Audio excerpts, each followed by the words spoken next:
Welcome to Wednesday Wisdom. As we dig in this week, we're at Luke chapter 3, verses 1 and 2. And each verse here is going to take us a little different direction. But I think it's important to cover them together. And I'll tell you why as we bring this message to fruition here. But verse 1, as you read that, that's one of those verses that I talk about a lot, that as you're reading through the Bible, you might be tempted just to blow past it and just not even really take in what it's saying. If we look at it, it tells us, it was the 15th year of the reign of Tiberius, the Roman emperor. Pontius Pilate was governor. Herod Antipas was ruler over Galilee, and some other things going on here. Why is Luke telling us this? And I think it's so important that we pause here and understand Luke is telling us this because these are events that happened in the world at that time. It helps us put a time on the things he's about to tell us here in the future. These are events not connected to the Bible. Any historian can look this stuff up and see that it really happened.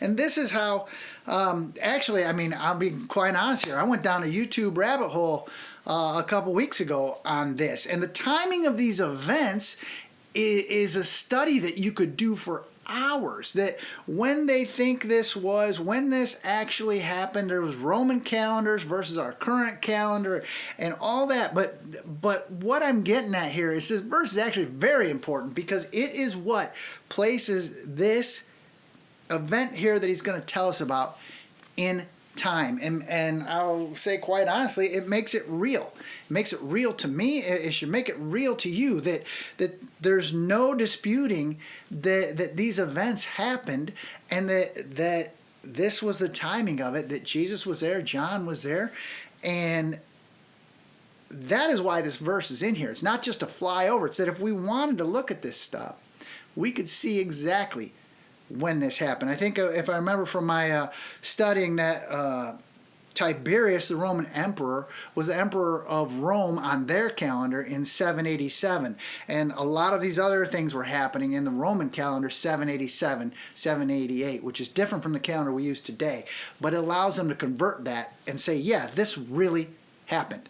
But what I want to get to, our application message today, not only that this helps bring reality to the Bible, because it is real, is that verse 2, it says, at this time a message from God came to John, the son of Zechariah, who was living in the wilderness. And that's what I want to land on today, was that word, wilderness. I'm pretty sure we've all had those times in our life. Maybe you're there right now, where you feel like you're in the wilderness. You think about the wilderness, it's a place of just being lost, being out in the middle of nowhere, being alone. I mean, these are very common feelings for people to have today. And John here was living in the wilderness for real. I mean, he was out there alone. Some of the accounts, just say he was like this real squirrely looking, messed up guy living off the land, you might say. And I kind of giggle at that because some of you people that know me better know that I enjoy going out in the wilderness and backpacking. And that's kind of what you do. You get all stinky and smelly, but you're away, and it's a very spiritual thing. And when we do that in our everyday life and we say, hey, I'm really struggling, I'm out in the weeds here, I don't know what's God's got me going through this thing. Why is this happening? What's going on? I'm just lost. And those are times where we may not even feel God's presence. But let me tell you, in the wilderness is where God works some of his biggest miracles. In the wilderness is where we find our purpose. And that's what I'm going to demonstrate today here with John being lost here in the wilderness. I almost said his name. What do we all call John? John here in the Bible. This is John the Baptist, right?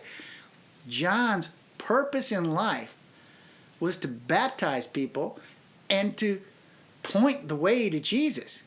But at the point where John was in the wilderness, he didn't know his purpose. He was probably lost and struggling just like the rest of us, looking for answers and seeking God, saying, hey man, what's going on? Why am I out here in this? What is the purpose of my life? Have you ever asked yourself that?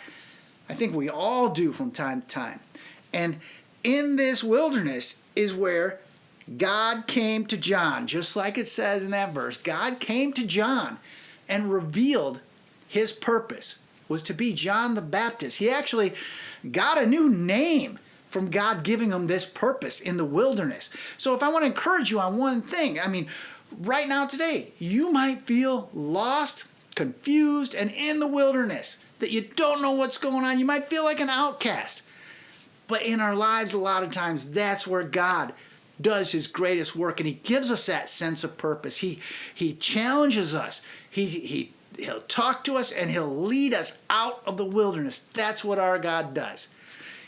I hope that message encouraged you, and we will catch you next time on Wednesday Wisdom. Thanks for tuning in.